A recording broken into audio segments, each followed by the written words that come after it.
nataka niwape taarifa ambayo sio taarifa nzuri sana, ni taarifa ya masikitiko. Taarifa ambayo inahusu kifo ni kwamba tarehe 27 mwezi wa 5 mwaka 2025 majira ya saa 5 usiku na dakika chache pale kituo cha polisi Bububu zilipokelewa taarifa kwamba maeneo ya Kizimbani, barabara ya Kizimbani kuelekea Bumbisudi kule wilaya ya Magharibi umeonekana mwili wa mtu mzima mwanaume ukiwa umelala pembeni mwa barabara. Kwa baada ya taarifa hizo kufikishwa kituo cha polisi, kaimu mkuu wa upelelezi wa wilaya ile ya Magharibi alikwenda eneo lile la tukio. Alipofika ni kweli alikuta mtu amefariki, mtu mzima mwanaume amevaa nguo zake, alikuwa amevaa kanzu. Kwa hiyo ikabidi sasa au atende ule mwili au shughulikie. Miongoni mwa mambo aliyofanya ni kufanya upekuzi ule wa haraka, ule wa awali. Katika upekuzi huo alibahatika kupata kitambulisho ambacho kilimtambulisha mtu huyo kwa jina la Jabiri Haidari Jabiri. Kwa baada ya kujua jina lile na kuangalia mazingira, aliangalia mwili haukuwa na jeraha lolote. Na mazingira yale hayakuonyesha kama kuna dalili za vurugu au jambo lolote kutokea pale. Hapakuwa na sign of struggle, hapakuwa na kitu chochote. Kwa hiyo ina imply kwamba ni mtu ambaye alipata madhara mahali fulani akaletwa pale au alitokea sehemu fulani akafanya kuletwa pale, lakini haionyeshi kwamba kuna vurugu au shida iliyotokea pale.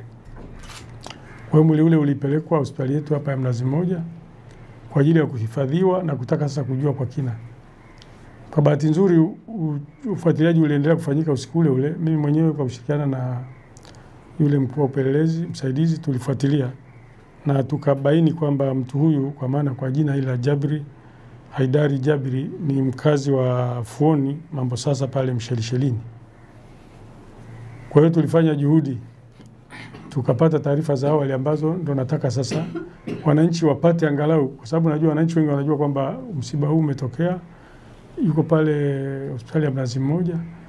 Sasa baada ya kufanya uchunguzi wa awali, tulichobaini kwa awali ni kwamba huyu kweli ni mkazi wa pale Fuoni na pale alikuwa anaishi peke yake, lakini kwa bahati akawa ameajiri mtu wa kumsaidia shughuli pale, kijana wa kiume ambaye alikuwa anamsaidia shughuli zake za kawaida kama kupika, kufanya usafi na vitu kama vile. Kwa kwenye ile nyumba walikuwa wanakaa wawili. Na siku ya majira ya saa 12:30 alitembelewa na mtu ambaye ni kijana pia lakini wanafahamiana. Yaani alivyoonekana wakati yule msaidizi wake alikuwa ndani, akaona yule anakuja pale, wakawa wamekaa sebuleni. Kwa hiyo jinsi walivyokuwa wanaongea ni watu ambao walikuwa wanafahamiana. Kwa hiyo wale waliongea pale kama nusu saa hivi. Baada ya nusu saa wakaja vijana wengine, watu wengine 5 wakajiunga pale. Lakini wale walikuja na gari ambalo alijulikana kwamba ni gari either Noah au hizi Alphard jeupe. Alikujulikana exactly ni gari la aina gani. Walivyoingia wale wakaongea naye kidogo pale, wakakaa kwenye saa 2:30 wakaondoka wote. Wale waliokuja na yule mgeni wake wa kwanza ambaye alimfungulia yeye, wakawa wameongea wakaondoka wote, wakapanda kwenye gari wakaondoka. Alivyomuuliza akasema nitakujulisha. Wale wakaondoka. Kwa hiyo kutoka pale alikuja sasa kubainika kwamba hiyo saa 5:30 mwili umeonekana. Sasa amekufaje?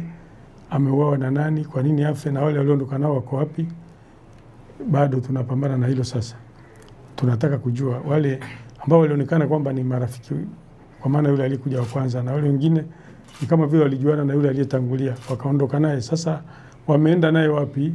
Kwa nini amekutwa pale Kizimbani amefariki? Na kwa nini hana hata jeraha? Hayo ni mambo ambayo jeshi la polisi sasa tunaendelea kuyachakata na kuyafuatilia. Na uhakika niwahakikishie wananchi wa mkoa Mjini Magharibi kwamba kwa hatua hii tuliyoifikia tutajua ni kina nani waliokuwa pale, walioondoka naye na nini kilichotokea. Kwa hiyo tuombe wananchi tuwajue kwamba ni mazingira ni hayo. Ndivyo hivyo tukio lilivyotokea. Hayo ndo makubwa nilitaka kuongea na nyinyi.